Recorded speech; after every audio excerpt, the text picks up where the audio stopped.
Hey guys, welcome back to the channel. So today we're delving into a house project. So we've all been there.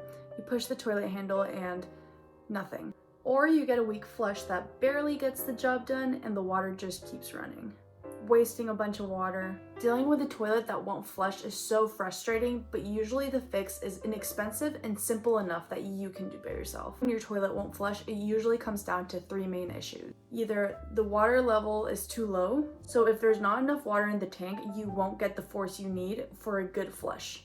The second reason could be that the flapper chain is off or too short.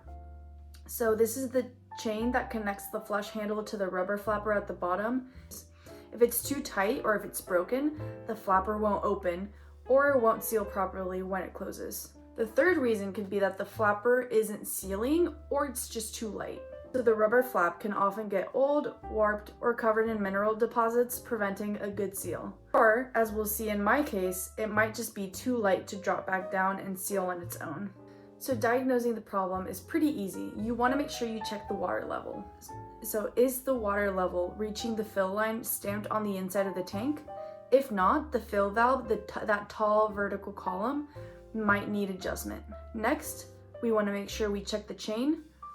So give the flush handle a push and watch the action. Does the flapper open? Does the chain look like it has a little bit of slack when the flapper is closed? Next, check the seal. Push the flapper down manually after a flush. Does the water stop running immediately? If not, the flapper itself might be worn and needs to be replaced. Finally, check the weight, which in this case, it's definitely our issue. So now for the specific problem I've got. I'll push the handle down. The flapper opens, but once the water drains, the flapper seems to float a little or just doesn't drop down quickly to create a complete seal. This means that the water just keeps running. So if you think about it in terms of like a force diagram, you want to make sure that just like there's enough force that's bringing that flapper up, there has to be enough force to just bring that flapper back down and close it. So you see that the flapper really isn't closing with enough authority and it needs more weight to guarantee a quick, clean seal every time. However, this is probably the easiest fix out of all of them, so I got pretty lucky. I'm going to show you two ways to fix this flapper weight issue using a very DIY resourceful approach first, and then a more elegant professional solution using washers. You essentially just need some type of weight to weigh down on that flapper in some kind of way. So your best bet is looping something through that chain, but you have to keep in mind that it has to be dense enough so that it doesn't float when that water level rises. So a good material that doesn't float is some kind of metal. So a washer is a great way to make sure that this fix stays permanent and you don't have pieces floating around. So let's jump into the video. So as we can see here, I'm flushing the toilet and that flapper is just staying up. It's not going back down.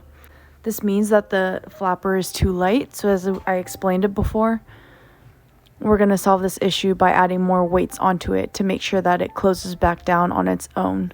One DIY way to do it, this is very off-brand by the way, is if you don't have any washers, if you don't have any kind of weight, try engineering some sort of weight using a household item. Like you can see here, I used a protein shake piece that I was not using within the bottle, and I was able to thread that through.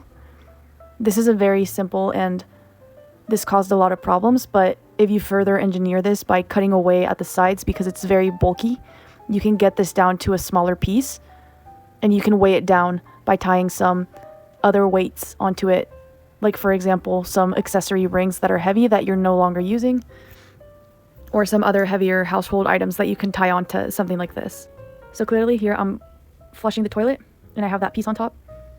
And the idea is to have a piece that will weigh down on that flapper. So you can just thread any kind of piece that is heavy enough through that will sink with water. Here are some other pieces that you can find around your house, whether it's a washer or a hinge. If the hole is large enough, you can thread the chain through and attach that weight onto that chain and that flapper and essentially create your own sort of weight. In my case, I luckily had washers because of some other projects that I've done before. But if you still want to go the more professional route and you don't have any washers around, you can easily go to Home Depot or a local machine shop and ask someone for some washers. Usually people are pretty generous in giving away small things like washers, so it never hurts to ask. But if you really don't have any access to any washers, it's not very expensive to just go to Home Depot and buy a few washers. I found that I didn't really need more than 10. I actually ended up needing more, like 6 or 7. I also found that the only tools I really used were my hands and a plier, because the ring on the chain was a little bit difficult to take off from the chain. So the pliers were helpful. But if you really don't have any pliers, they're not necessary. It's just something that I found useful. First, if your chain has a sort of ring and it doesn't fit through the washer, you want to make sure you take off that ring. And that was my case. Just make sure you disconnect everything, starting with the ring from the lever and then the ring from the chain, until you just have the chain that you can just loop through these washers or basic household items. First, you want to make sure that you turn off the water so that you can work in a tank that's empty and that there's no water running and that you're not wasting any water. If for some reason you're struggling to turn off the water, you can also have someone help you by making sure they hold up that floating device that you'll see in the tank. Usually it takes 2 people, because you'll be doing the work of looping the washers through and taking the chain off of the ring and the ring off of the lever.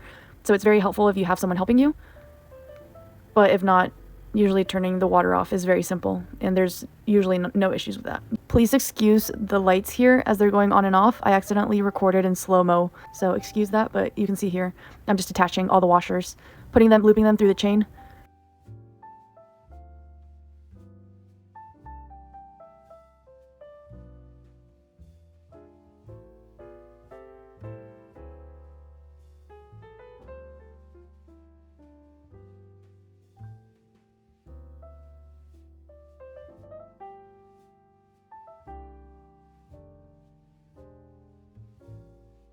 So here's the finished product. As you can see, I'm flushing the toilet, and that flapper is going up and down without me even touching it, and the flapper is not staying up, which means that solved the issue of making sure that that flapper is heavy enough so that it goes back down, which means that our force body diagram is satisfied in that the weight down is heavier than the weight up, and there's no equilibrium making that flapper static. So this really is a very simple house project that anyone can do. And there's no need to pay anyone to really come and fix this issue for you, as you can just fix it yourself at home with some basic knowledge and not a lot of tools. So that's all for now. If you found it useful, give this a like and hit the subscribe, and I'll see you guys on the next one.